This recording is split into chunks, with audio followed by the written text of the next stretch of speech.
Ya, Sudah itu nyambung. Pak Oke. Jaya.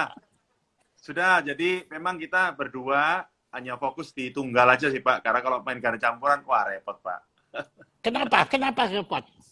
Yang pasti tenaganya nggak ada Pak kalau main ganda campuran. Karena kan main tunggal aja sudah berat Pak, habis-habisan. Enggak, Jadi kalau kalau ya tapi maksudnya bukannya artinya kalau Anda sudah capek begitu bukan, tapi pernah nggak dicoba Anda berdua ini tanpa harus bertanding sebagai tunggal dulu langsung main campuran. Ya. belum pernah dicoba Pak. Tapi kalau dicoba Wah pasti sayang. berantem Pak, repot. Kalau latihan sih sering Karena Pak, tapi berantem ujung-ujungnya, jadi nggak usah sering ya. masing-masing aja ya. Enggak, kenapa kok Pak Alan bilang tadi kalau dilakukan berantem bagaimana Pak?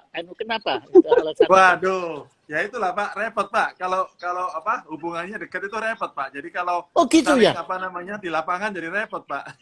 Oh Kalau gitu dengan ya? teman kan masih ada jarak lah Pak. Tapi kalau dengan pacar maupun dengan suami kan, waduh, habis deh kita Pak. Egonya masing-masing Pak Jaya. Takut berantem. Betul. Iya. Nah, Betul Ibu Ella, berantem, takut kalau berantem berantem Bu. yang menang siapa? Aku pengen tahu dong. Nah, Ibu kan harus tahu dong Bu jawabannya Bu. Paling kalau yang menang masih Susi lah Bu. Kalau saya menang saya tidur di teras Bu. The woman is always right ya. Iya. Iya Bu, repot Bu. Iya. Kalau boleh kita tanya, kalian berdua mulai jatuh cinta itu kapan? Waduh. Jawab sih.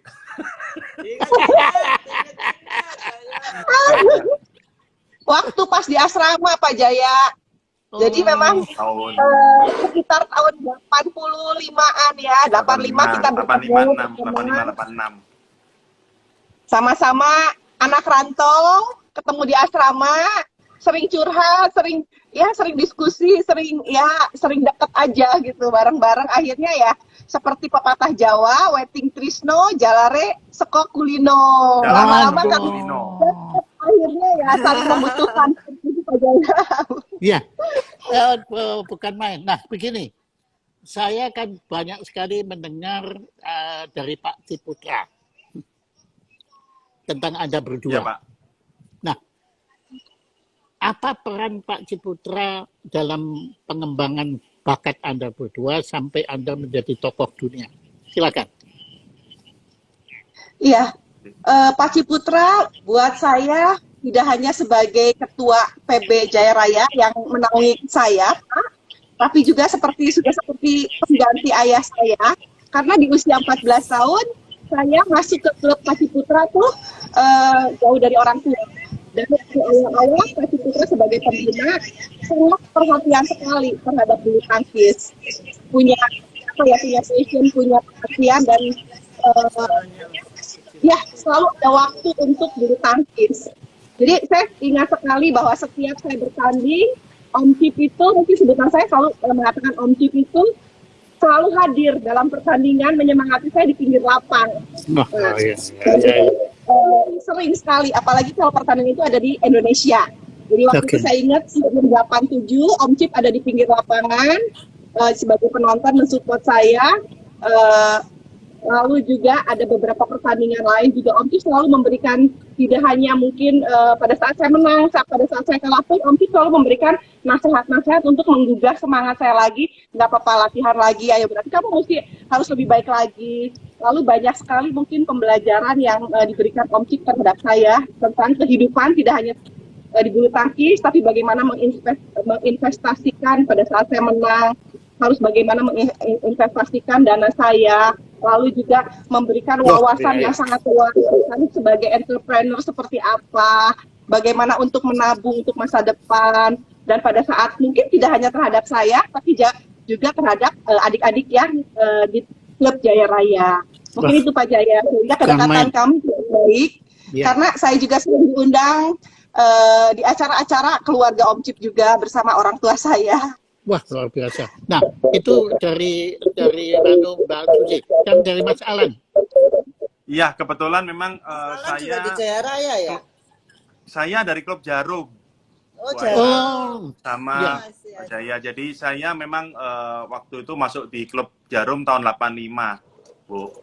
Jadi hampir bersama dengan Susi masuk ke Jaya Raya. Jadi saya memang banyak sekali juga diberikan suatu wejangan, suatu masukan banyak sekali oleh Pak Budi Hartono, Pak Ah, Jaya, ya, pemilik ya, dari ya, ya. Jarum. Iya, Wah, karena beliau itu kan yang membuat Lim Swee King, Pak, waktu itu menjadi juara Iya, All England. iya, Dari iya, dari iya, situ ya. beliau iya, banyak iya. sekali memberikan masukan-masukan kepada saya pada Hmm. saat latihan, kadang-kadang juga di lapangan lari, Pak.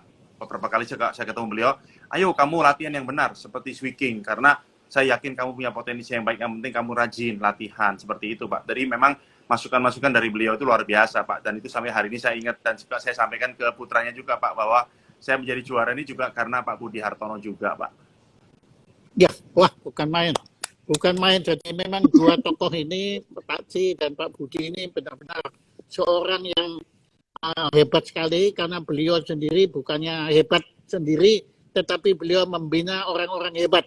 Nah, begini, kalau saya boleh tanya sekarang pendapat Anda berdua, atau ya saya mulai, atau sekarang giliran lah, Pak Alan dulu, bagaimana Ya, pendapat Pak. Anda tentang generasi muda sekarang, belum tangkis kita, bagaimana? Silakan. Kalau saya melihat, Pak, ya, kebetulan di tahun 2016 itu kan saya dan Susi kan ditunjuk oleh Pak Wiranto, Pak. Waktu itu menjadi salah satu pengurus di PPSI. Dan pada saat itu memang kami banyak fokus sekali kepada pemain-pemain muda, Pak. Karena kami yakin bahwa pemain muda itu sangat perlu dibina, Pak. Karena untuk meneruskan jenjang maupun meneruskan nanti senior-senior, apabila senior-seniornya sudah usianya sudah mulai senja, Pak, seperti itu, atau sudah mulai agak umur seperti itu, Pak. Jadi memang proses regenerasi itu sangat perlu, Pak. Dan pada saat di pengurusan Pak Wiranto, Pak, itu memang banyak sekali kita rekrut, Pak, pemain-pemain muda yang sangat berbakat dari seluruh Indonesia sampai hampir 50-60 pemain, Pak. Jadi memang banyak sekali pemain muda kita fokus, Pak, karena kita fokusnya bukan hanya di seniornya, Pak, tapi juara dunia junior, juara Asia junior seperti itu. Walaupun dan juga satu lagi juara Olimpik junior, Pak. Jadi kita fokusnya di situ karena kami yakin bahwa jenjang tersebut akan menuju nanti senior akan lebih baik, Pak, karena mereka sudah mempunyai modal yang baik pada saat mereka junior. Jadi memang saat ini pemain-pemain muda Indonesia sangat banyak, Pak.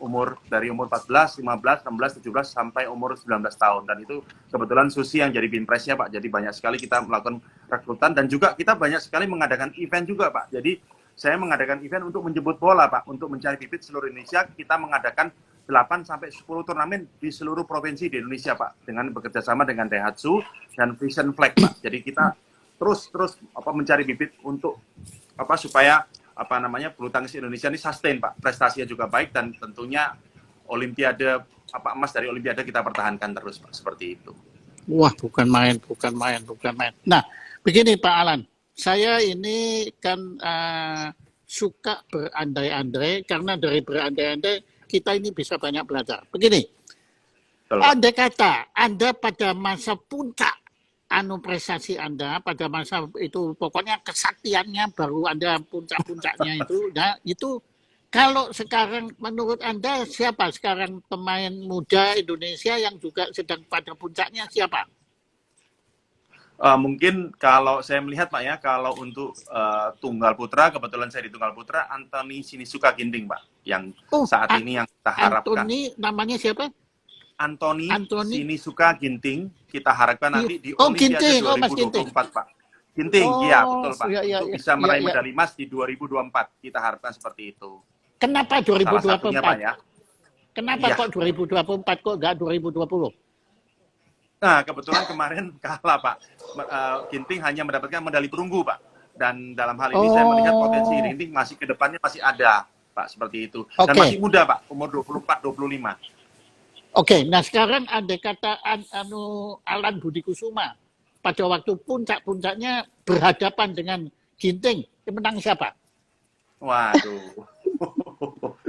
Memang, Pak, masing-masing punya kelebihan tentunya ya. Ya oke, tapi saya 50-50, Pak. 50-50.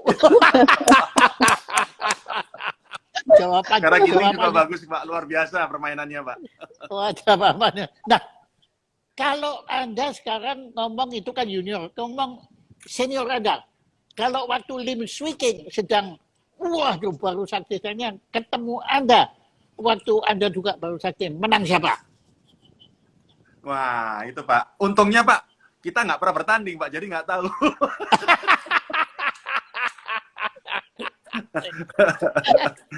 Hebat. Jadi kalau ya itu ya tentunya waktu itu kebetulan saya pernah sekali Pak sparring dengan Coach Wiking Pak ya. Jadi memang waktu itu saya masih junior, memang masih jauh sih Pak. Tapi sesudah saya berlatih, dilatih oleh Coach Wiking dan juga teman-teman yang lain atau senior-senior saya, tentunya performance saya improving-nya cukup banyak sih Pak. Dan tentunya dengan berlatih sekitar 4-5 tahun, beranilah Pak lawan Lim Swee King lagi.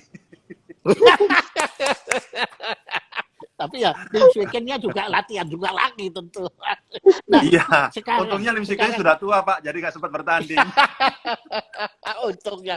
Begini, saya sangat mengagumi Tan Yu Hok. Ya, di sampingnya Alan ya, tetapi saya mengagumi Tan Yu Hok karena Tan Yu Hok itu merupakan menurut saya pendobrak atau penanam kepercayaan kepada bangsa Indonesia bahwa bangsa Indonesia bisa menjadi juara bulu tangkis itu Tan Yu Hok.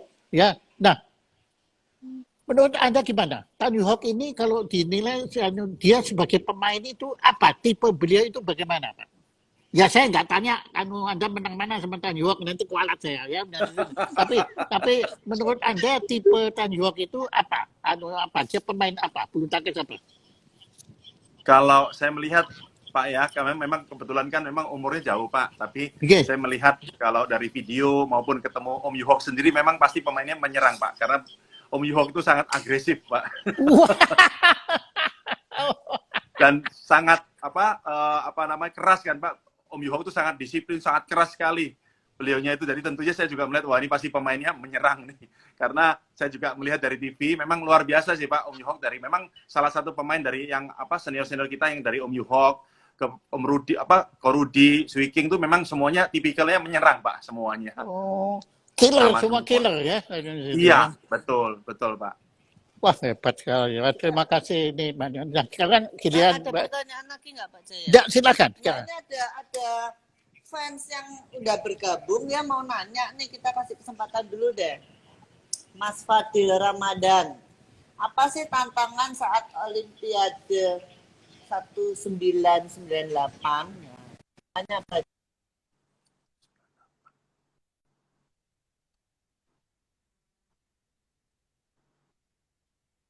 Olimpiade berapa, Bu? 1992 atau 96? 92 mestinya. 92 mungkin Bu atau 96. Iya, 92. Ini salah. 92 ya. Ya, tantangannya di Olimpiade 92 itu adalah sangat besar sekali ya Bu ya. Di mana memang bulu tangkis pertama kali dipertandingkan di sana.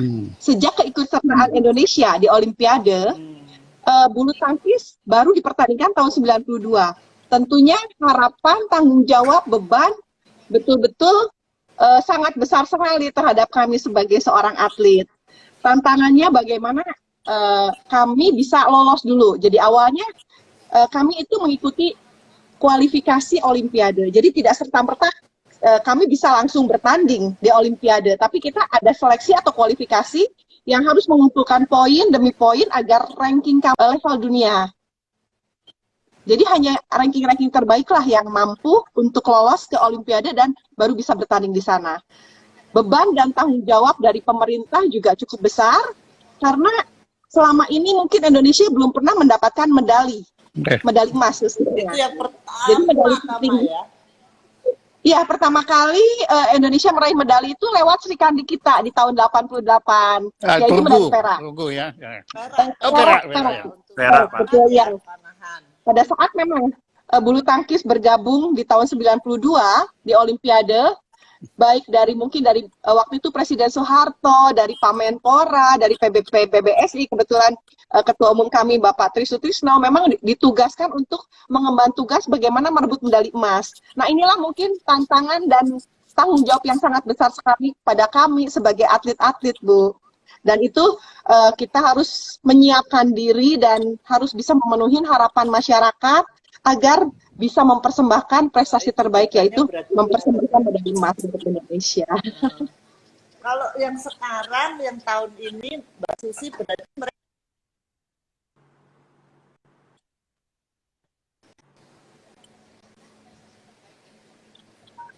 sama. Jadi setiap Olimpiade selalu awal-awalnya adalah harus melewati kualifikasi. Jadi 2 tahun itu adalah masa kualifikasi untuk penentuan ranking-ranking dunia. Setelah itu baru atlet-atlet bisa melihat ranking siapa yang memang mampu, atlet mana yang mampu untuk lolos. Jadi tidak semua atlet di Indonesia mampu untuk bertanding. Biasanya hanya ranking 1 dan ranking 2 tertinggi di setiap negara yang boleh lolos untuk Olimpiade, Bu. Jadi paling banyak hanya 2 orang atau 2 pasang. Itu pun harus berada di level 8 besar dunia. Jadi kita harus meningkatkan poin demi poin untuk bisa berada di level 10 besar dunia minimal di situ. Mbak Susi, sekarang ada pertanyaan lagi nih dari Hagaisi Nuansa. Mungkin Mas Alan ada yang jawab, Papa ya. Anak-anak ada yang nurun seriusin badminton nggak ini? Anak-anak sih, anak-anak kami, Bu, memang dari kecil kita sudah kenalkan sih, Bu, dengan olahraga bulu tangkis. Tapi tentunya kami juga memberikan satu kebebasan kepada mereka, apakah mereka ingin jadi pemain profesional atau tidak sih, Bu. Jadi memang kita mengenalkan sebetulnya bukan hanya olahraga bulu tangkis, Bu, tapi olahraga yang lain seperti berenang, sepak bola, basket, seperti itu. Jadi mereka, yang penting mereka harus olahraga, Bu. Tapi untuk jadi profesional tentunya tergantung dari mereka sendiri sih, Bu. Dan mereka nggak mau ya? Menseriusi nggak mau? Nggak ada yang menseriusi sepertinya kurang serius, Bu, ya. Jadi iya, seriusnya kurang, Bu, karena kalau jadi seorang profesional itu kan harus mendedikasikan seluruhnya, Bu. Waktu, usahanya, semuanya harus betul-betul untuk bulu tangkis, Bu. Jadi kalau tidak, sepertinya akan menjadi mubazir, Bu, ya, akan menjadi sia-sia gitu loh, Bu. Kalau setengah-setengah ya tidak ada gunanya juga sih, Bu. Walaupun mereka cukup berbakat, Bu. Nah, ini pertanyaan dari aku nih. Ini kok katanya ada Mas Dai Papulo nih. Mas Dai, thank you for joining us ya. Pak Jaya lucu pertanyaannya. Mas Dai dari Berlin. Dari Berlin dia, teman saya. Terus ada lagi tadi salam dari Brunei untuk Mas Alan dan Mbak Susi. Semoga Bu Susi dan Pak Alan sehat selalu. Wah, itu yang penting ya. Terima kasih. Nah, Mbak Susi, terus sekarang dengan adanya corona ini gimana? Latihan-latihan, pembinaan, Mbak Susi sama Mas Alan masih jadi pelatih kan? Iya, dalam masa pandemi ini memang tidak mudah ya Bu ya, bahwa mungkin latihan berjalan terus. Jadi ya puji Tuhan, alhamdulillah bahwa Platnas PBSI masih terus berjalan dan kita tidak pernah berhenti untuk latihan. Tapi kita juga membuat protokol kesehatan yang sangat ketat sekali. Jadi saya ingat sekali saat ini mungkin saya sudah tidak di PBSI karena masa kerja saya sudah selesai. Saya 4 tahun, saya di bawah pimpinan Pak Wiranto dari 2019 sampai 2020. Jadi saya memang mendapat tugas untuk menyiapkan atlet-atlet menuju Olimpiade 2016. Tapi karena Olimpiadanya dimundurkan ke 2021, otomatis saya tidak mendampingi, tapi pengurusan yang baru mendampingi mereka untuk di Tokyo 2020 kemarin itu. Saat ini memang untuk Platnas sendiri terus berjalan, Bu. Kita tetap memantau dan terus mengadakan kepelatihan karena untuk atlet tidak mudah, Bu. Apabila kita libur 1 minggu saja itu akan menurunkan performance dan itu kan tidak baik untuk penampilan mereka pada saat menghadapi pertandingan, apalagi pertandingan Olimpiade. Jadi selama pandemi situasi pandemi ini kita tetap menjaga atlet-atlet agar mereka tetap terjaga baik kesehatan dan latihan mereka. Jadi ya puji Tuhan sekali bahwa hasilnya juga untuk atlet-atlet tetap mereka sehat, mereka tetap bisa bertanding dan bisa mengharumkan nama Indonesia, tetap meneruskan tradisi emas. Mas Alan juga tetap melatih ya, masih udah selesai juga? Iya, Bu, jadi kami berdua, Bu, waktu itu di pengurusan Pak Wiranto, Bu, dari 2016 sampai 2020. Dan proyek terakhir kami berdua adalah Olimpiade 2020, Bu, yang kebetulan pada saat itu tidak diselenggarakan, Bu, di tahun 2020. Jadinya Karena diundur pandemi, ke 2021 dikarenakan pandemi, Bu. Jadi proyek itu yang sebetulnya sudah kami lakukan dari tahun 2016, Bu. Jadi kami berdua saat ini sudah tidak di PSI. Yang moles-moles Mbak Alan sama Mas Alan sama Mbak Susi loh. Ya, kemarin itu semuanya. Iya, Ini Bu. ada yang Iya. dari fans nih, Sabrina Alia. Pak Alan dan Bu Susi anaknya ganteng, semoga berjodoh dengan saya. Amin. Aku sama Pak Jaya itu amin nih. Susi Susanti is my life. Aduh, ngefans banget nih. Enggak, tapi aku tuh pengen tahu ya, waktu dua-duanya dapat emas itu kan barengan ya? Betul, Bu. Susi dulu, Itu Bu, rasanya baru gimana saya. sih? Di balik panggung tuh rasanya gimana? Sempet berdua nangis berdua sampai dalam kesendirian gitu, atau udah yang disibukkan dengan seremonial perayaan gitu, atau gimana sih yang the story yang orang-orang nggak pernah dengar? Ayo dong ceritain dong. Iya, waktu pas Olimpiade kan sebetulnya kalau dibilang emas pertama Indonesia harusnya dari tunggal putra, Bu. Karena kan di final, Indonesian final, otomatis kan pasti siapapun yang menang pasti Indonesia dapat 1 medali emas. Tapi karena dikarenakan saya bermain duluan ya Ladies First lah, Bu. Sampai itu saya main Aku duluan, sampai akhirnya nangis lagi loh ini. Aduh. Jadi sebetulnya untold story-nya, Bu, itu kami berdua nggak bisa ngobrol, Bu, nggak bisa ketawa, Bu, pada tegang, pada stres, Bu. Itu kan waktu pertandingan. Iya, Iya, betul Bu, sekali. waktu Itu loh. sesudahnya seperti kayak itu, Bu, kayak bingung itu, Bu. Maksudnya kok juara ya kita gitu loh, Bu, kayak nggak percaya Pak Jaya. Jadi something kayak bingung gitu, Pak. Dan kebetulan, Bu, Pak, waktu di Spanyol itu memang tidak ada kegiatan seremonial apa. Jadi sepertinya sudah pertandingan selesai ya, kami istirahat, hanya seperti itu sih, Bu. Nah, mungkin pada saat kami berdua kembali ke Jakarta baru tuh, Pak, ada arak-arakan, ada penjemput. Nah, dari situ ada euforia, Pak, seperti itu. Pada saat di Barcelona saya sudah menang, tidak ada apa-apa, Bu. Yang kami rasakan adalah ketegangan, stres, pikiran, itu capeknya hilang di Tapi situ lega gitu, Bu. Jadi dong, kita waktu betul-betul udah dapet istirahat emas di dua-duanya sana. lega dong. Iya, Bu, lega. Betul, iya. Iya, lega, Bu. Jadi pada saat pertandingan, selesai saya pertandingan itu bukan mungkin senang atau gembira, ya hanya sesaat. Setelah itu kan Alan bermain, Bu. Otomatis saya juga kasih support dia, tapi saya nggak bisa kasih support di pinggir lapang. Kebetulan saya harus tes doping di dalam ruangan, Bu. Iya. Jadi, Wah, bukan ya, main. Ya. jadi waktu itu ya saya coba untuk berbaik-baik sama petugas dopingnya untuk diizinin saya keluar untuk bisa support Alan, Bu. Itu Iya, sih iya, yang iya, saya iya. ambil lakukan. Nah, kalau saya kan tidak pernah lupa adegan waktu Mbak Susi menangis itu. Itu kan adegan yang paling mengharukan dalam Enggak, adegannya aku yang nangis sekarang. sejarah Republik Indonesia. Nah, waktu Mas Alan itu juga mendengarkan Indonesia Raya, nangis juga nggak? Iyalah, Pak, pasti, Pak. Di samping itu juga saya juga ada satu cita-cita kan, Pak, ada satu dream, Pak, untuk bisa menang di sana. Tentunya nangis itu adalah proses yang dengan tidak sadar tuh kita nangis gitu, Pak. Jadi kita seneng, bangga seperti itu, Pak.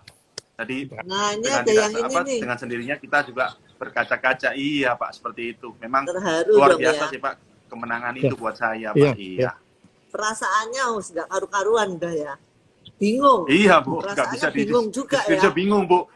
Iya, menang ya, senang, tapi bingung juga kok bisa menang ya, padahal kan tidak ditargetkan, maksudnya tidak dinominasikan, karena kan kebetulan teman saya Pak Ardi waktu itu dinominasikan karena rankingnya lebih tinggi dari saya, Pak, waktu itu. Oh, iya. Nah, mungkin Mas Ardi sengaja ngalah itu supaya Anda suami istri itu.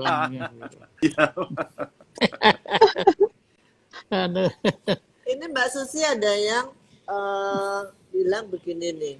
Minggu lalu saya habis nonton film Ibu Susi, bagus banget. Kisah cinta Pak Alan dan Ibu Susi sangat mengesankan. Nah, kita malah belum nonton. Itu diputar di mana ya? Kok kita malah belum nonton Loh, ya? sudah lama kan?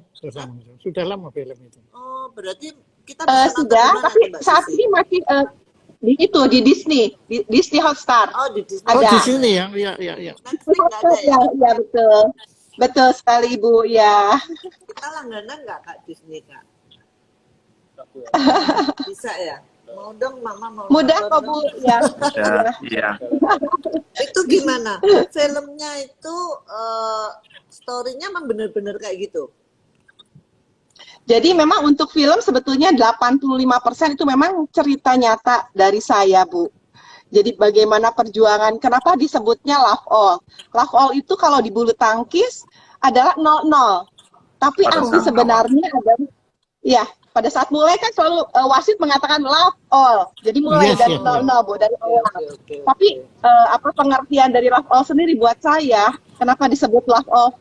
Saya berjuang untuk bulu tangkis. Saya mencintai profesi saya sebagai bulu tangkis. Saya berjuang bulu tangkis untuk keluarga saya dan saya bisa berjuang memberikan sesuatu prestasi untuk negara saya tercinta. Jadi saya mencintai semua agar bisa menghasilkan sesuatu yang berharga, yaitu prestasi untuk Indonesia. Yes, yes, yes. Terima kasih. Hebat ya. Jadi Mbak Susi sama Mas Alan udah berapa tahun ini ya berdua ini ya? Sejak kenalan dulu, umur berapa sih pacarannya? 14 tahun tuh langsung pacaran nggak sih waktu masuk ke pelatnas itu? Pacarannya hampir 10 tahun, Bu. 9 tahun, 9 bulan ya, Siti ya. Wah, hebat Iya. ya. Pacarannya 9 tahun lebih, Bu. Sampai sekarang ya menikah umur Hampir tahun 25 tahun, Bu. 25 tahun, Bu, menikah. Oh, sekarang depan. udah 24 tahun ya, hampir pernikahan silver wedding. Iya, Iya, betul. Ada yang nanya lagi, Roy Suwandi, kalau boleh bertanya, menurut Mbak Susi, tipe permainan bulu tangkis Anda itu masih bisa diadaptasikan untuk menjadi juara di sektor tunggal putri di zaman sekarang nggak sih? Gitu. Pertanyaannya.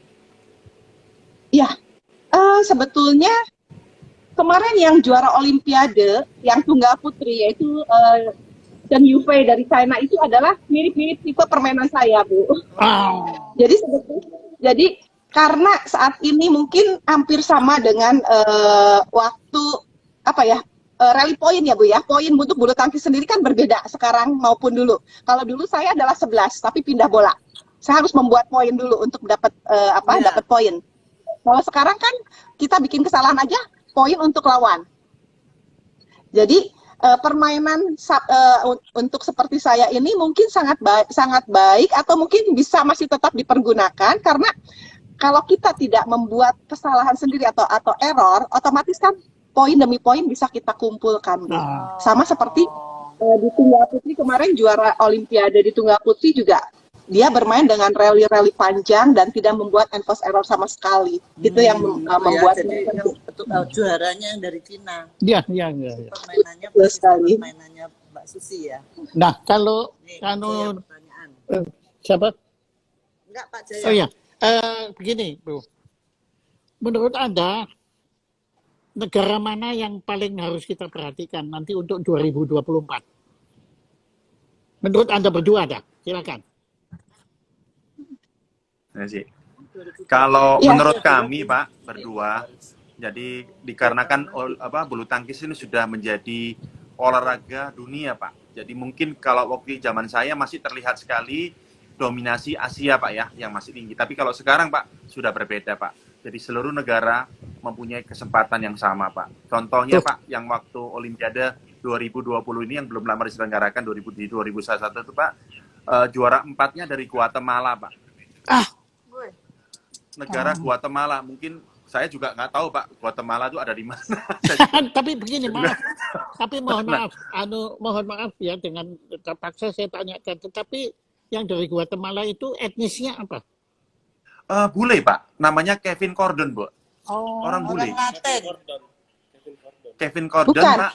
Beliau orang Tapi bule. pelatihnya orang Indonesia, ya. Pelatihnya orang Indonesia, Pak. Orang iya Indonesia. pelatihnya ya, iya. Ya, tapi maksudnya Betul. aku si Kevin Gordon sendiri itu orang apa? Maaf, etnisnya. Asli Guatemala, Pak. Guatemala, Asli Pak. Guatemala. Orang bule, Pak. Iya. Boleh ya? Iya. Oke. Oh, Iya. pelatihnya tuh kalau nggak salah dari klub Jarum ya. Iya, pelatihnya. Dari Betul. klub Jarum, betul Betul. sekali, Bu. Ya. Iya. Kalau anaknya temenku tuh sekarang ngelatih di Kanada kalau nggak salah. Jadi klub Betul. Jarum itu ekspor pelatih. Iya, Pak. ekspor pelatih, Di iya. 54 Banyak, negara. betul. Iya, Banyak, Bu. biasa. Luar biasa.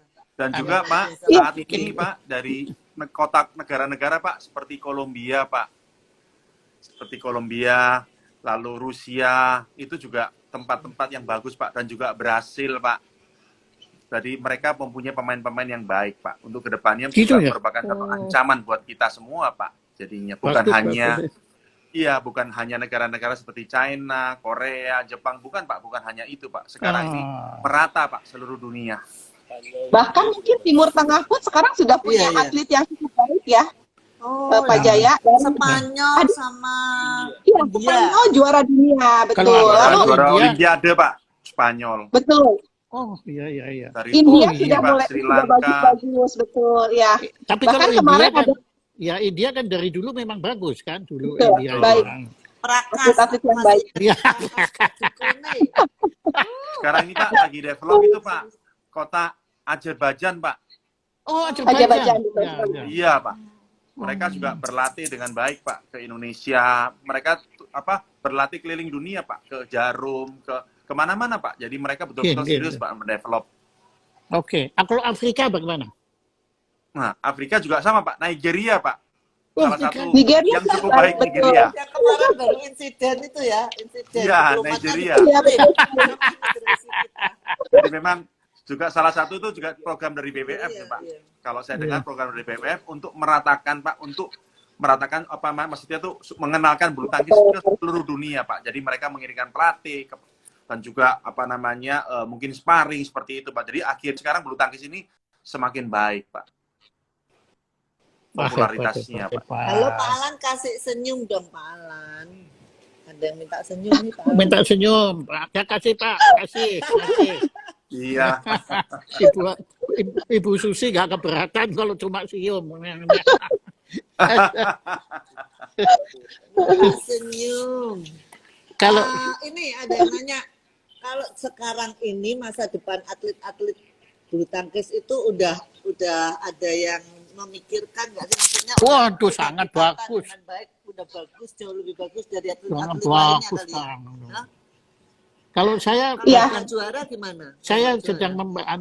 ya ini yang penting, ini kan yang pemenang medali emas ini kan, waduh, sekarang kan sudah berlimpah ruah dengan rumah, Betul. mobil, anunya disediakan dahsyat kali.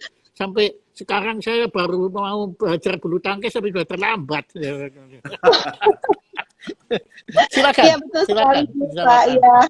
Jadi memang perhatian pemerintah tambah lama tambah membaik ya Bu ya. Mungkin di zamannya Korudi mungkin masih, bahkan zaman kami pun mungkin masih belum terlalu ya. Pada saat itu ada bonus tapi tidak sebanyak sekarang. Tapi tentunya harapan kami sebagai atlet-atlet tidak hanya mungkin pada saat kami menjadi juara saat itu bonus-bonus datang, tapi alangkah baiknya kalau penghargaan itu juga untuk menjamin masa tua kami, karena kan olahraga itu kan memang kita lakukan itu kan istilahnya totalitas ya Pak ya, sedangkan keahlian kami hanya di olahraga. Tentunya harapan kami tentunya perhatian itu untuk jangka panjang, yaitu bagaimana menjamin masa depan atlet-atlet yang memang sudah berprestasi untuk bangsa ini, Pak, harapan dan kami. Nah, menurut bukan hanya di bulu tangkis Pak ya, jadi seluruh Betul. atlet Pak. Iya. Jadi seluruh cabang olahraga. Seluruh cabang olahraga supaya olahraga di bulu tangkis, olahraga di Indonesia itu menjadi bagus Pak untuk ke depannya Pak. Iya. Punya masa depan lah Pak ya, seperti itu. Punya masa depan. Ini ada pertanyaan nih dari Mas Osmar anakku. Oh, dari siapa nih ya? Dari namanya Simsaan. Oh, dari Simsaan. Kenapa sekarang tidak ada lagi pemain putri yang menonjol? Hanya yang nampak single putra, double putri. Emang single putri nggak ada yang kayak Mbak Susi Susanti lagi, udah the one and the only one. That's it. Aduh. Ya sudah dikuasai Mbak Susi. Iya, sebetulnya sih harusnya ada ya Pak ya, tapi kan untuk menjadi juara itu butuh proses. Memang bibit putri itu tidak sebanyak putra. Jadi tentunya butuh satu perjuangan, butuh kerja keras, bakat aja tidak cukup tanpa kerja keras. Dan saat ini kita memang ada beberapa atlet yang memang masih muda, masih butuh jam terbang, masih butuh pengalaman, dan proses itu kan pasti bertahap. Jadi memang saat ini kita sedang pastinya PR khususnya untuk putri lah, untuk tetap bekerja keras bagaimana meloloskan, bagaimana meningkatkan performa dan prestasi atlet putri kita. Semoga di beberapa tahun yang akan datang kita punya prestasi yang sama. Atlet putri kita punya prestasi yang sama dengan atlet-atlet putra. Oke, ya. Nah, Ada ini nggak Mbak Susi? Ada nama bibit untuk tunggal putri yang Mbak Susi bisa sebutkan gitu. Oh ini yang udah kelihatan nih bisa jadi juara dunia nih. ya seperti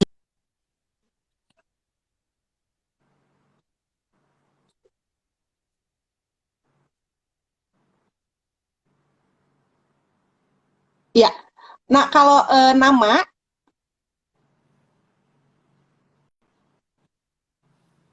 untuk nama atletnya mungkin kita ada beberapa ya, Bu.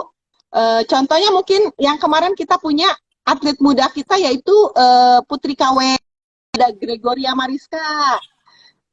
Memang masih butuh penanganan lebih lanjut lagi untuk mereka bisa berprestasi. Karena saat ini mungkin kalau Gregoria jadi juara dunia junior, tapi saat ini masih belum sampai bisa menembus elit dunia. Dengan Putri KW. Putri KW juara di Spanyol, butuh jam terbang lagi untuk meningkatkan performanya agar posisi atau rankingnya bisa terus naik ke atas.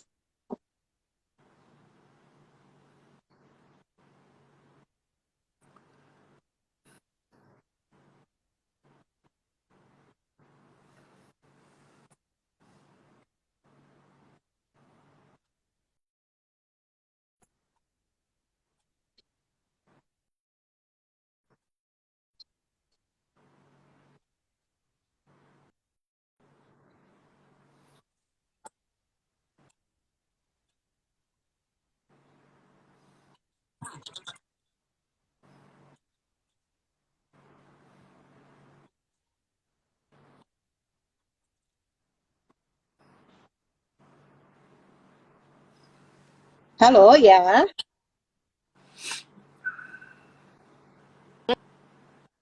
pada pemerintah ya bahwa Republik Indonesia memperhatikan para olahragawannya, bukan hanya bulu tangkis ya. Itu bahkan terus terang saya bukan olahragawan merasa iri ya, karena seniman belum mendapat nasib yang sebagus para olahragawan. Tapi oke lah, menurut Mbak Susanti dan Pak Arwan, Mas Arwan, negara mana yang sudah menurut Anda memberikan kesejahteraan terbaik untuk para olahragawannya? Negara mana? Kalau dulu itu setahu saya Uni Soviet. Saya tahu.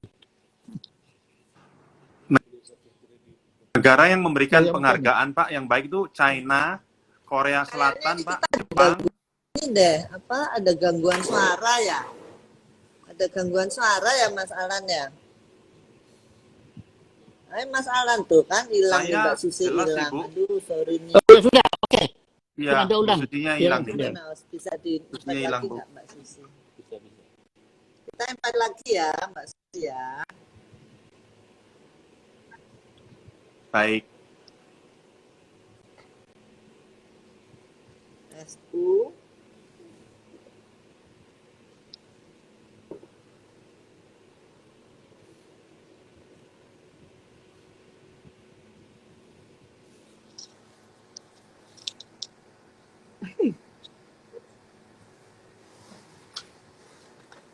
Nah, baru masuk nih, Bu. Oke. Ya. Ya. Silakan. Maaf ya tadi itu aduh lainnya jelek banget sih ini kalau siang jam begini hari Minggu semuanya pada pakai internet. Negara-negara yang memberikan penghargaan, Pak. Pak Jaya kedengeran nggak ya, Mas Alan? Dengar Bu, jelas.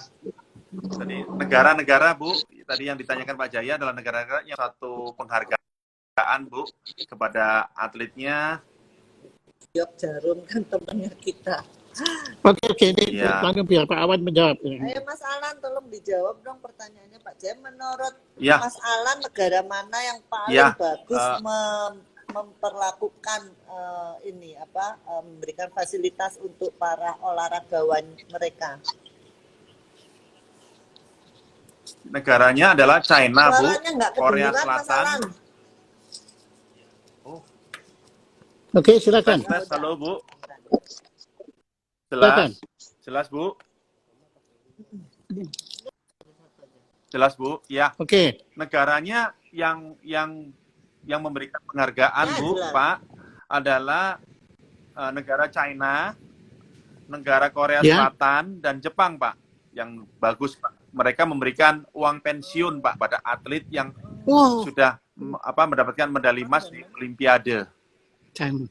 China dan Jepang. Uang penghargaan prestasi, Pak, seperti itu. Wah, hebat Jepang juga sekali. sama, Bu. Hebat sekali. Yang saya dengar China, Bu, dengan Korea.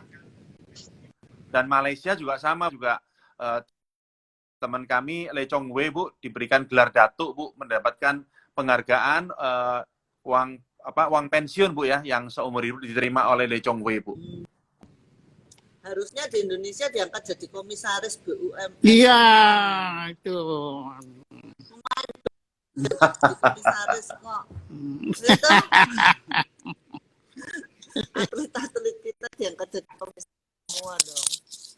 Saya tuh prihatin sekali ya kalau melihat nasibnya atlet-atlet yang memang udah bekerja keras tapi belum beruntung, mereka nggak pernah, maksudnya nggak menjadi juara. Nah, kalau yang udah jadi legend, jadi juara itu ya udah banyak sekali mungkin perhatiannya, sekali endorse produk aja udah yang wah duit berlimpah-limpah. Tapi kalau yang nggak berprestasi gitu masa tuanya tuh kok susah banget ya Mbak Susi ya. Aku tuh prihatin, ada nggak sih perkumpulannya gitu untuk ngurusin mereka?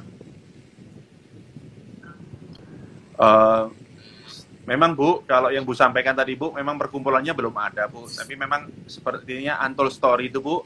Kalau kita sebut, Bu, ya, seperti rekrutmen itu pemainnya ada 1000, paling yang jadi 1-2 orang, Bu. Jadi yang tidak jadi itu ribuan, Bu. Banyak sekali. Dan itu pengorbanannya sama, Bu, dengan yang jadi, Bu. Jadi latihannya sama, semuanya sama. Contohnya, Bu, di tempat saya maupun di waktu zaman saya, juga zaman Susi, kami waktu direkrut pertama kali oleh Pak Tri zaman itu tahun 90, Bu, itu kami ada sekitar 30 pemain, Bu, yang jadi hanya 2, Bu. Di tempat di Putri juga sama, Bu, direkrut 30, 35, yang jadi hanya 2 orang, Bu. Jadi yang jadi Berat, ya? tidak lebih daripada 10%, Bu, tidak lebih. Memang berat ya jadi atlet. Sangat Jadi kalau kecil, yang Bu, jadi persentasenya. iya, kalau yang sampai jadi legend itu memang layak, benar-benar layak untuk dibuatkan film.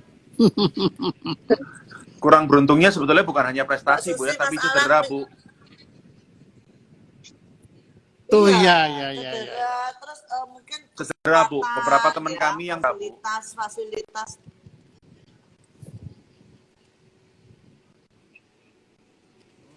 Iya. Nah, Mas Alan sama Mbak Susi, saya minta maaf ini kan internetnya nih, wifi-nya tadi gangguannya parah banget ya, sampai teman-teman kita banyak yang live ini. Iya banyak ini tadi ratusan.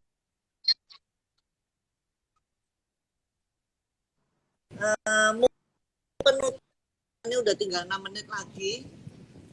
Penutup 5 menit lagi.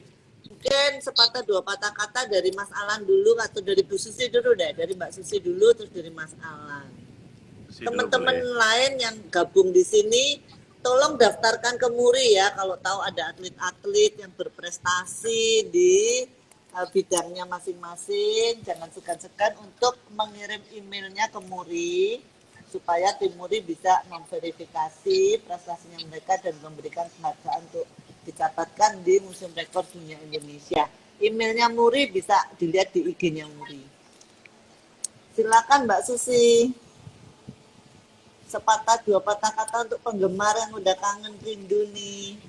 Untuk menyemangati kita di masa PPKM nih, masa pandemi ini banyak yang frustrasi nih, banyak yang stres berat nih. Baik, ya. Ya, mungkin saat ini situasi tidak mudah ya dengan adanya pandemi saat ini, semua keterbatasan harus kita laluin. Tapi tetaplah kita harus bersemangat, apapun bidangnya, kalian harus tetap semangat untuk bisa mencapai apa cita-citakan. Maju terus, semangat terus, pastikan dan yakinlah bahwa kita bisa melewati ini semua dan kita mempunyai masa depan yang akan lebih baik lagi. Terima kasih. Terima kasih. Thank you Mbak Susi. Terima kasih. Pas Mas Alan. gimana Mas pesannya buat kita yang Ya, kepada semuanya, mungkin teman-teman yang ada di sini semuanya, ya kita semuanya harus yakin bahwa pandemi ini pasti akan berlalu. Tentunya jangan patah semangat, jangan putus asa. Semua pasti ada jalan keluarnya. Tidak mungkin tidak ada jalan keluarnya. Dan pasti kita harus yakin dan kita harus tetap semangat menghadapi tantangan ini. Dan pasti bisa, kita pasti bisa berhasil. Oke, terima kasih. Kita kasih aplaus dulu dong buat Mbak Susi sama Mas Alan. Iya. Terima kasih waktunya ya, Mbak Susi. Mas Alan sehat selalu ya. Terima kasih Ibu, terima kasih Bapak. Salamnya dan Ibu dan keluarga Bu. Salam sehat buat semuanya. Salam sehat Bu. Iya. Iya Bu. Salam sehat ya. Terima kasih. Terima kasih Bu.